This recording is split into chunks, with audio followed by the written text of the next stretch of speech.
Have you ever wondered how off your body composition scale is?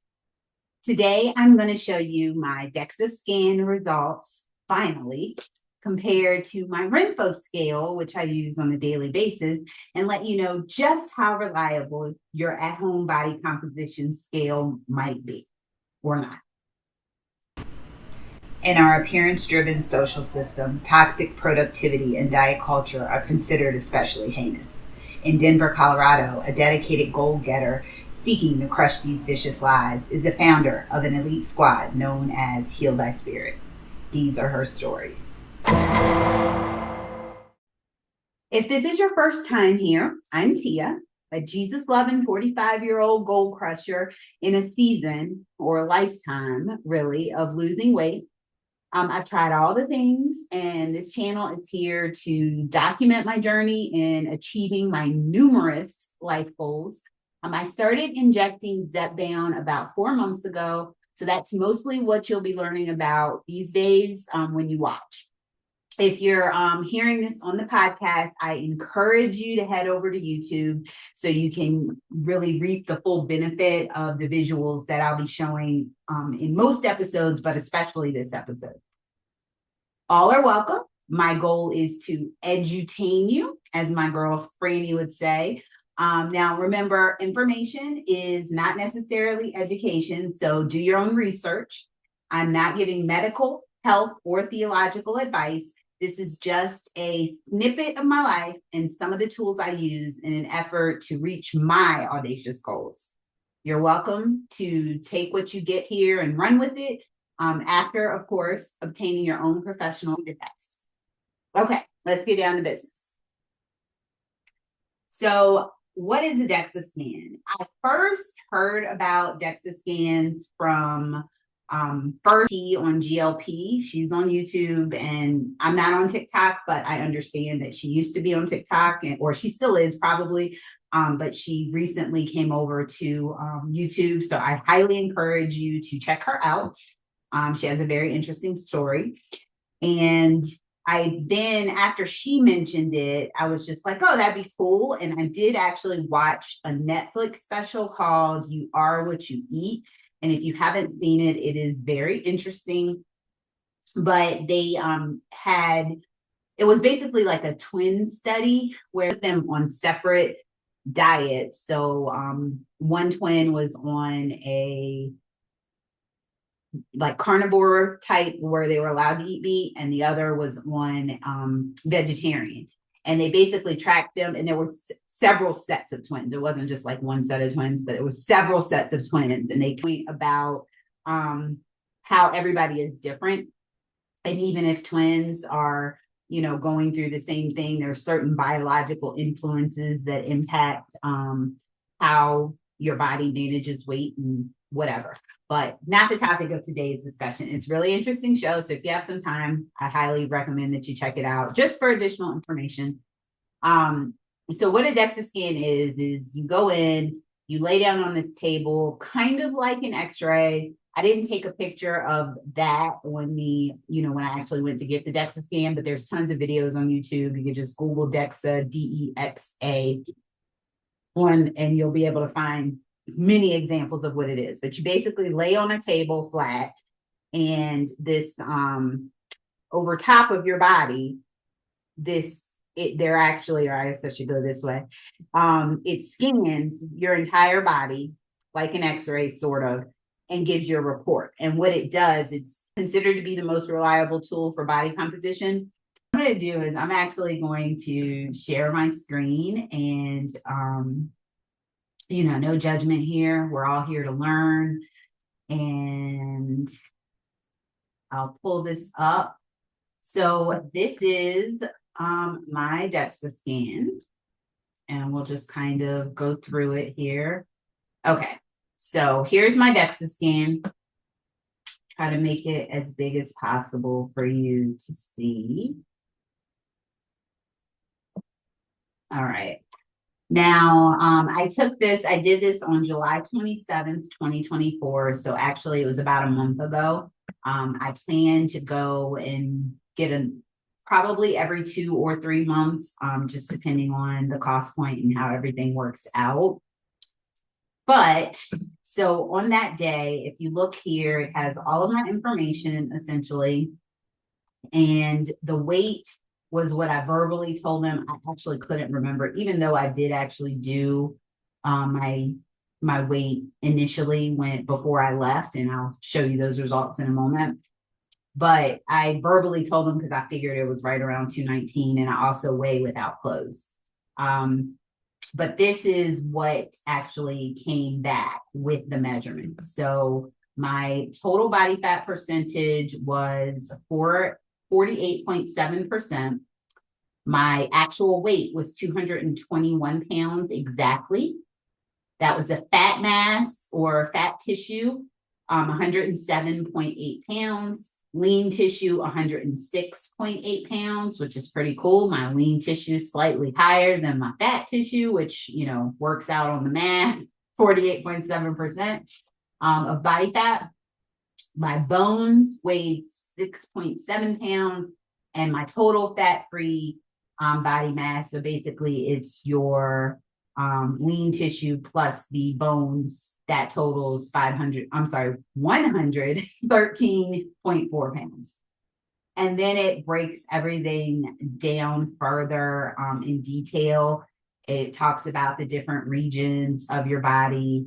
One very exciting revelation that I learned with regard to visceral fat, which is the fat that is around, this is like highlighted here in pink, but it's the fat in this area. And this gives you a really good explanation of what it is, but it's really the fat that is concentrated like in the area around your vein, not your veins, your organs, your vital organs. And it's the most dangerous type of fat. So finding out that my actual android to gynoid, I'm probably saying that wrong, fat distribution was 0.94, and they're saying that it should be less than 1. There's another place here, it's 0.90 pounds was what it was determined to be right here. So in my visceral fat, I'm less than a pound. The volume is 26.38, which essentially means that the visceral adipose tissue is considered healthy for me, because the volume is 0 to 52 and my volume is 26.38 cubic inches. So, I'm okay. And this actually explains a lot of it, because I've talked about how I have been overweight my entire life, but I've never had any of those comorbidity issues that many people struggle with, like high blood pressure and, heart failure, diabetes. I don't have any of those additional things that typically, if there is a higher level of visceral fat, then you're going to experience other health problems essentially associated with a lot of that. So, it's good news that most of my fat is subcutaneous fat and it's possible to lose it, but I still find it interesting that despite there not being much visceral fat, that I have been overweight my entire life. And it's not like I was ever thin and then suddenly started eating a lot and gained a whole bunch of weight. I'm, probably since I don't know, I'd have to look back at pictures. I look pretty normal, so to speak. And, the world's definition of normal, maybe in preschool, but I feel like I have memories from as early as kindergarten and before kindergarten where, people were commenting on my weight.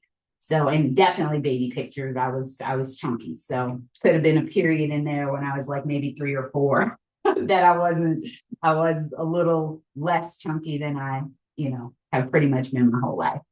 So anyway, I'm kind of rambling on there. So in moving on to the Renpho scale results, let me pull those up quickly. See if I can make it bigger here. And I'll have to just scroll a little bit. So this is the Renpho scale results. And I weighed in the morning, like I normally do every morning. However, I did go like right before I had an afternoon appointment for the DEXA scan. So I hopped on the scale right before. I did have my clothes here, which I normally don't have clothes on. So that's why it's a little bit off. But, you know, like I said, I forgot that I weighed at 222.2 and I told the lady 219, but it came in that I was 221. And actually that morning I weighed 220.2 pounds, you know, completely naked after I went to the bathroom before I had anything to eat or drink. So 220.2 is what my scale said. 221 is where I was on the DEXA scan. My fat mass, according to this, shows me at, actually had to do the math because this only calculates my muscle mass at 111.8 and my bones at 7.2. So if I add those together, that gives me 118.8 here, or 119 of my fat-free body weight, because again, that's the bone mass plus the muscle mass. So basically all I did was take the 222.2 total weight and subtract the 118.8 to get 103.4 as my fat mass, if that makes any sense, because there's no fat mass listed here. But this tells me that so my fat mass was like about 4 pounds. The scale is telling me it's 4 pounds than what the DEXA scan actually says it is. My lean mass of 111.8, the scale is telling me it's 5 pounds more than what the DEXA scan indicated. My bones at 7.2 pounds tells me it's only about half a pound more. So that's pretty accurate. And then the fat-free body weight at 118.8 shows 5.4 pounds more. But all the math kind of adds up to even out.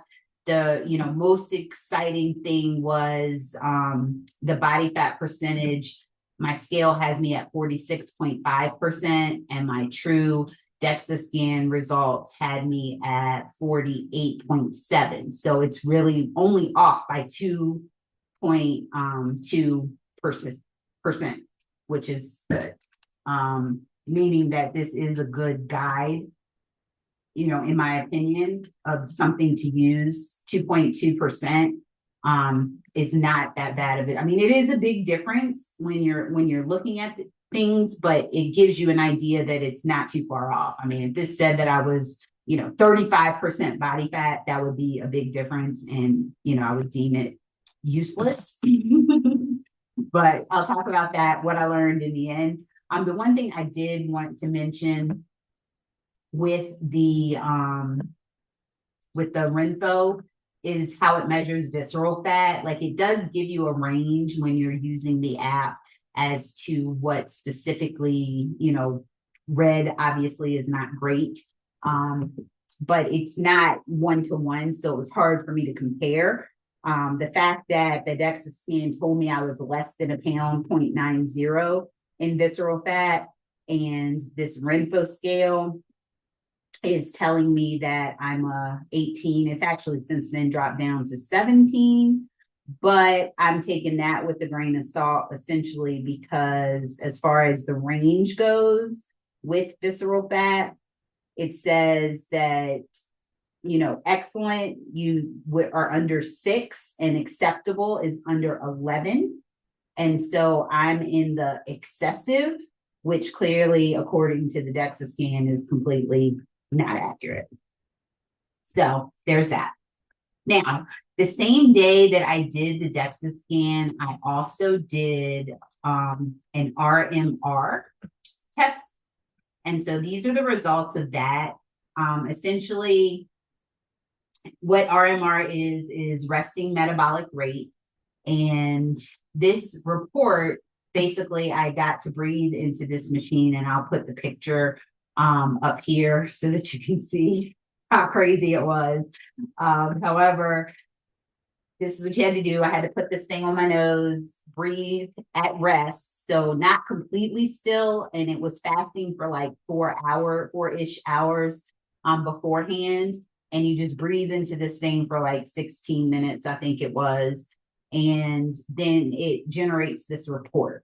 And so according to this, my resting metabolic rate is 1456 calories a day. So this is the minimum calories that my body needs to perform basic functions like breathing, keeping up my brain activity, and, just moving around. And it kind of shows here how it determined that.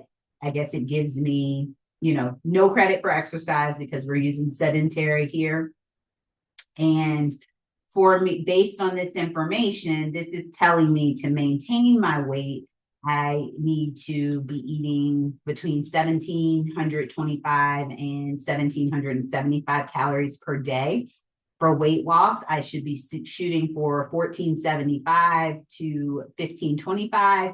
She did mention that my max deficit is 1,100 calories, meaning, I should not, I think that's for the week, because definitely, for the day, there's no way I'm going to be 1,100 calories in a deficit in one day. That's just, we wouldn't be here if I didn't have that problem. So these are important things was, that's where my calories were.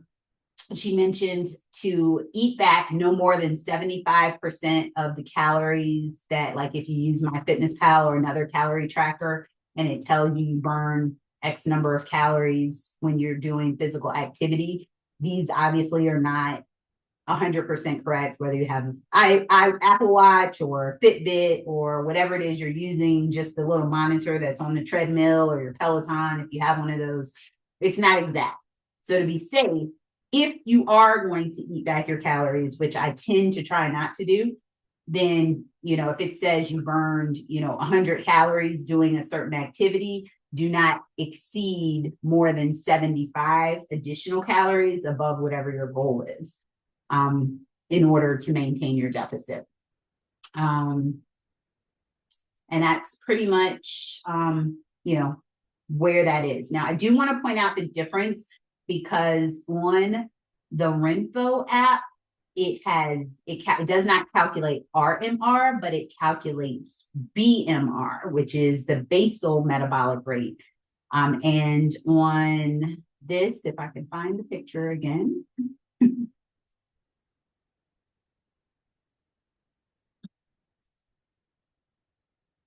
Okay, so here it is again. Sorry.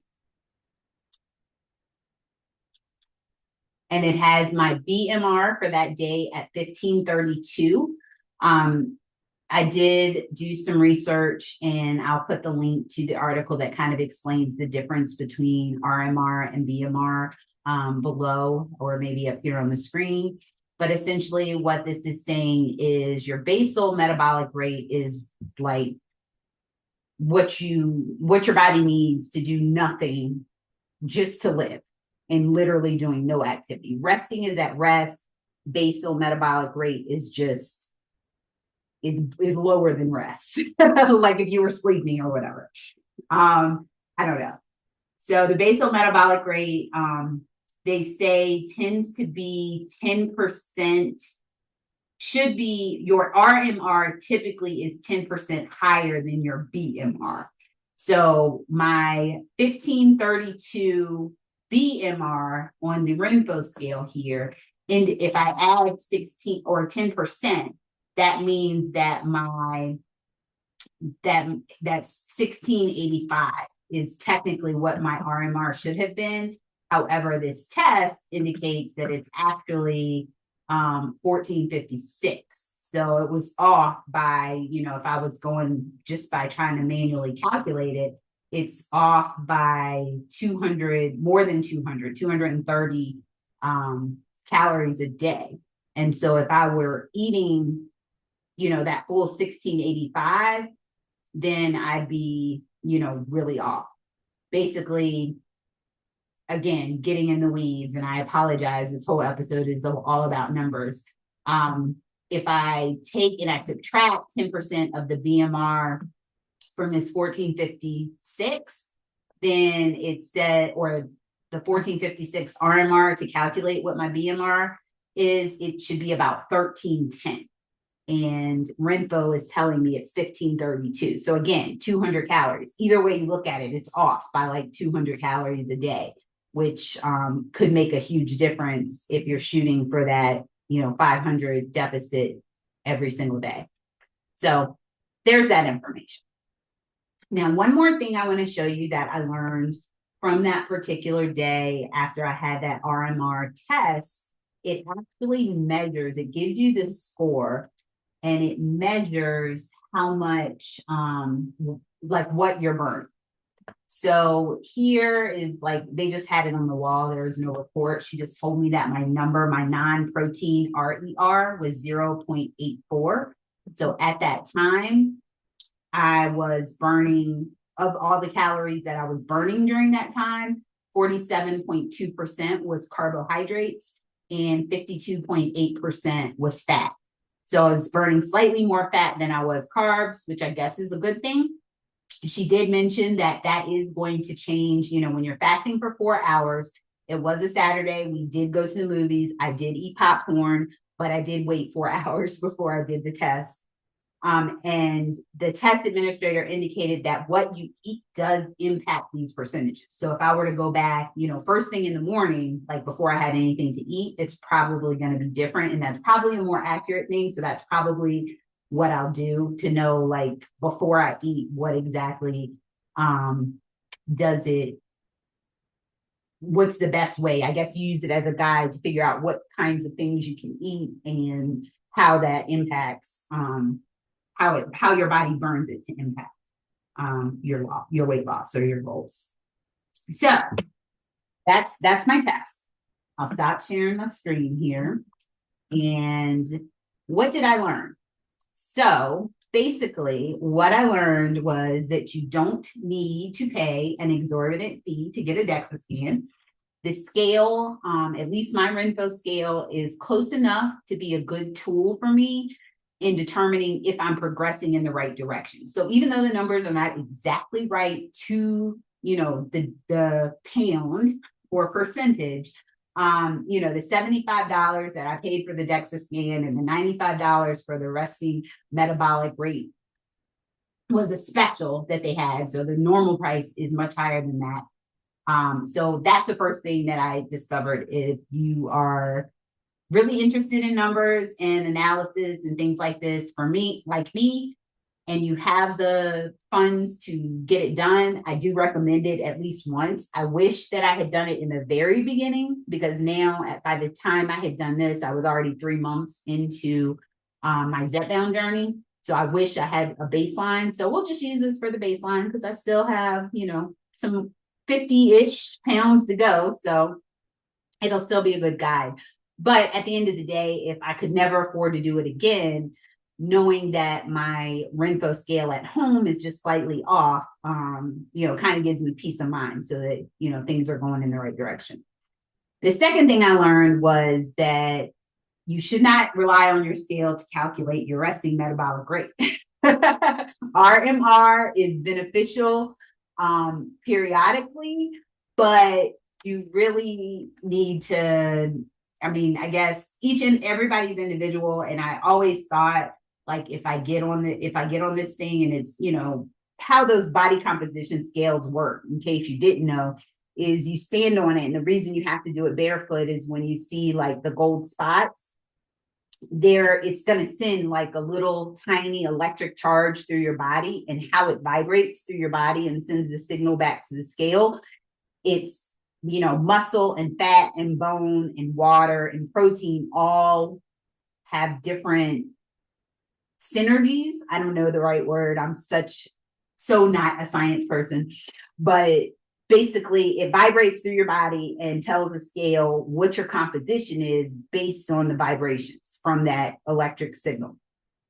And I don't know how it can determine how fast you burn based on that. That just seems, I don't know, but I'm not a science person. clearly it's not accurate because, like I said, it was off by like 200 calories. So, you know, again, good tool to use, but nothing, you know, you can't rely on it as gospel truth. The third thing that I learned is, well, I already said this earlier, but I wish I had done it in the very beginning to have a baseline. And I, at the time, had lost about 18 pounds. So, you know, early enough in my journey, but, you know, that's just one thing that I wish I had done. And number 4, I am a weirdo and I love numbers. And if you saw my last video, then you know I can really get into the weeds. If you've been watching this whole time, you know that I can get into the weeds as well. So I will probably continue to do this every 3 months or so, just because she did tell me they are having a special in September, which tomorrow will be September. At the time of this recording, finally is August 31st. And so I may do it every like two months if I can get a good deal on the package or whatever. And then number 5, of course, the most important thing is the visceral fat. I don't understand how the scale would measure this either. Clearly, it's not correct. But it was refreshing to learn that all the fat that I do have is subcutaneous and that I can and will lose it. So today's emoji, if you made it this far in the video, is going to be a scale. Now, I did not see a bathroom scale, so just improvise, do the best you can, put the word scale or say something. Let me know if you're going to be getting a DEXA scan or if you have a Renpho scale. Not sponsored by anybody at any point. I'm just telling you about the things that I actually have. And basically that's it. That's all I have for you today. We've reached the end. For sure, drop any questions you have in the comments below. Let me know if you've gotten a DEXA scan, how it's gone, if you're planning to get one, if you're going to stick with your body composition scale. I feel like I'm just repeating myself. So let me just end this. Until next time, remember to heal thy spirit for a healthy spirit. May grace and peace be yours in abundance. Take care.